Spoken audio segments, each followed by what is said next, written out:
Welcome to the Somme. 110 years ago, in the summer of 1916, this quiet corner of northern France became the scene of one of the bloodiest battles in human history. From July 1st to November 13th, the Battle of the Somme claimed over 1 million casualties from both sides. For the British and Commonwealth forces, July the 1st alone became the bloodiest single day in their military history. Nearly 57,000 casualties with over 19,000 killed. Today, the landscape looks deceptively peaceful. Rolling fields, quiet villages and carefully tended cemeteries. Both the scars remain. Craters, preserved trenches and row upon row of white headstones. In this video, we're going to visit some of the most poignant sites: Serre, Beaumont-Hamel, La Boisselle, Delville Wood, Vitval, Ulster Tower, Schwaben Redoubt and Pozières. We'll remember the men who fought here, the sacrifices made and why their story still matters 110 years later. This isn't just history, it's a journey of remembrance. Let's begin.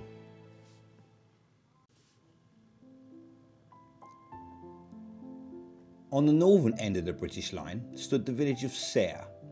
On July 1st, 1916, it was the objective for the 31st Division, Pals Battalions to the north of England, Accrington Pals, Sheffield City Battalion, Leeds, Barnsley and more.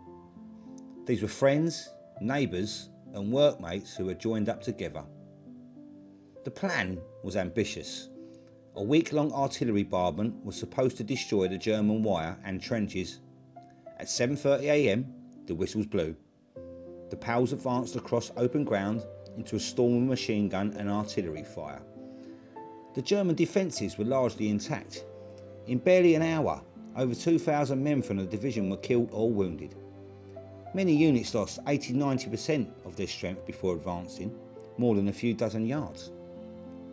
Serre itself was never captured on the first day. Today, at Sheffield Memorial Park, near the site of Matthew, Mark, Luke and John Copses, you can stand where they started. The Serre Road cemeteries hold thousands, many unidentified. Private Horace Isles, just 16 years old, is among those remembered. These Pals battalions left gaps in entire communities back home that never fully healed. Imagine entire streets losing their young men in one morning.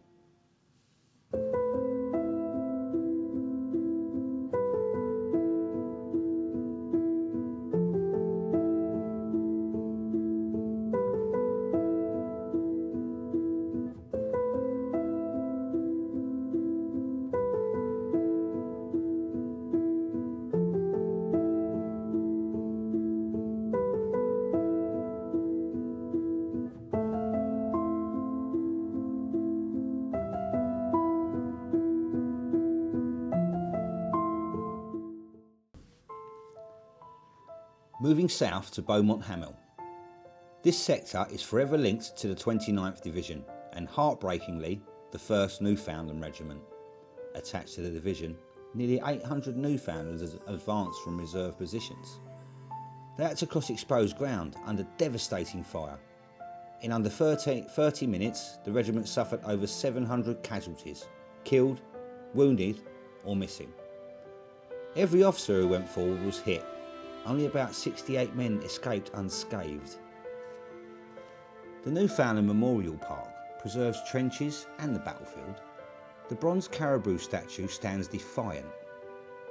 Nearby, the sunken lane, immortalised in the 1916 film The Battle of the Somme, where Lancashire Fusiliers waited before their own costly assault. 10 minutes before 0 hour, the Hawthorne mine was detonated, creating a huge crater but also alerting the Germans. Beaumont-Hamel wasn't taken until November the 13th by the 51st Highland Division. The cost for this small village and ridge was immense, but the bravery of those who fought here from Britain, Newfoundland, now part of Canada, and beyond is etched into the landscape.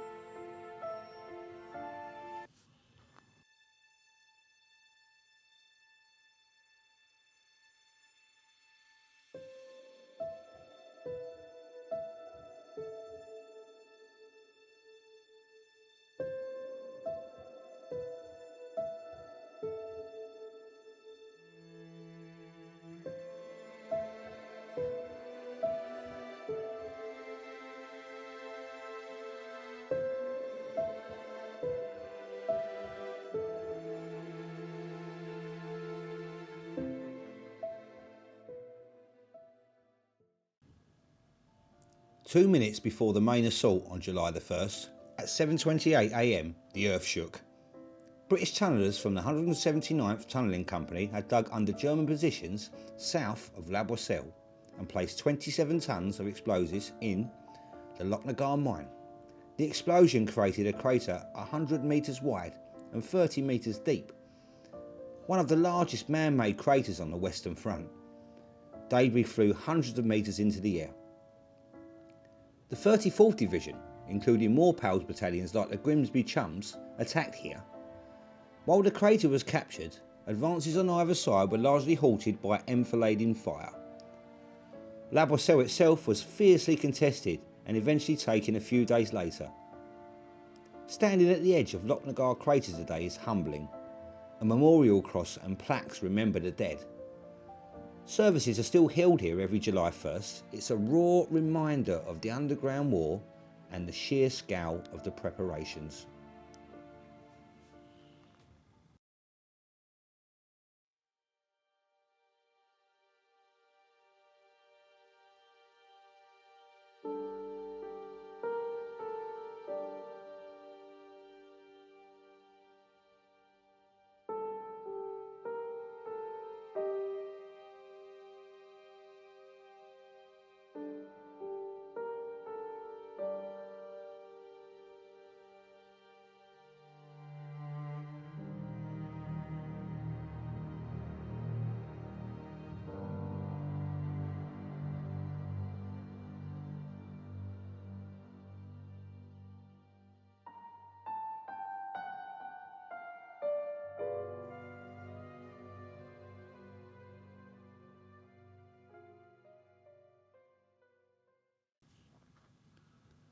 Even further south lies Delville Wood, known to the South Africans as Devil's Wood. In mid-July 1916, the South African Brigade, about 3,150 men, was ordered to capture and hold this thick woodland. They succeeded in taking most of it, but faced relentless German counterattacks, artillery and hand-to-hand fighting. For 6 days, they held on amid shattered trees and constant fire. Only 750 men emerged unscathed. The wood was reduced to matchsticks. It changed hands multiple times, but symbolises South African sacrifice on the Western Front. The memorial and museum there today honour their extraordinary courage and endurance.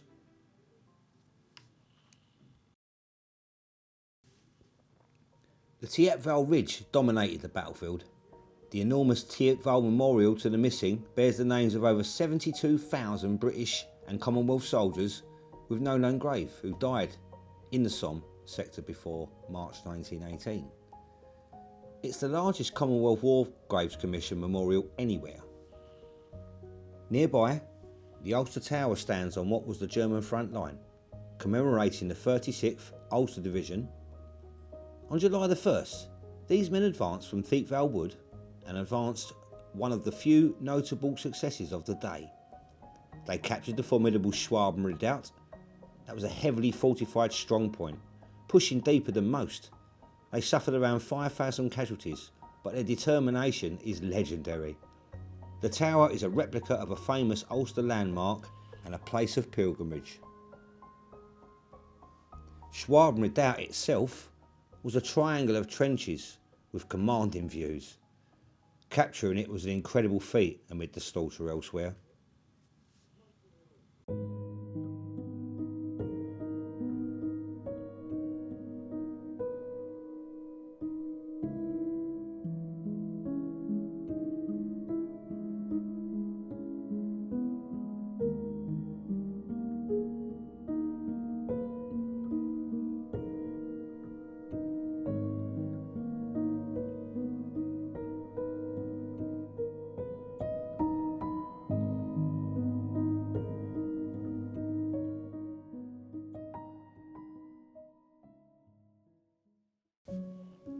Finally, Pozières, a name seared into the Australian memory.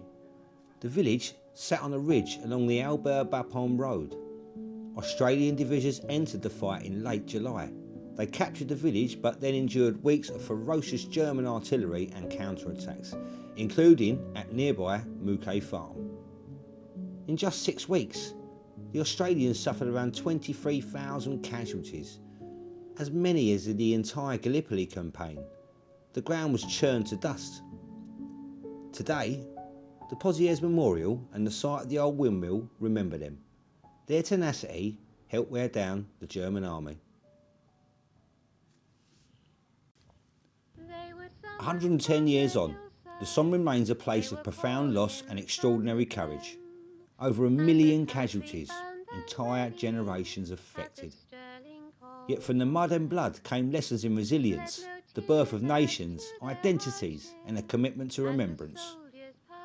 We visit these places not to glorify war, but to honour the humanity of those who served, the clerks, farmers, students, and workers who became soldiers. Their sacrifice helped shape the modern world. If you're able to visit the Somme, go. Walk around, read the names, listen to the silence, support the local museums. Thank you for watching, lest we forget.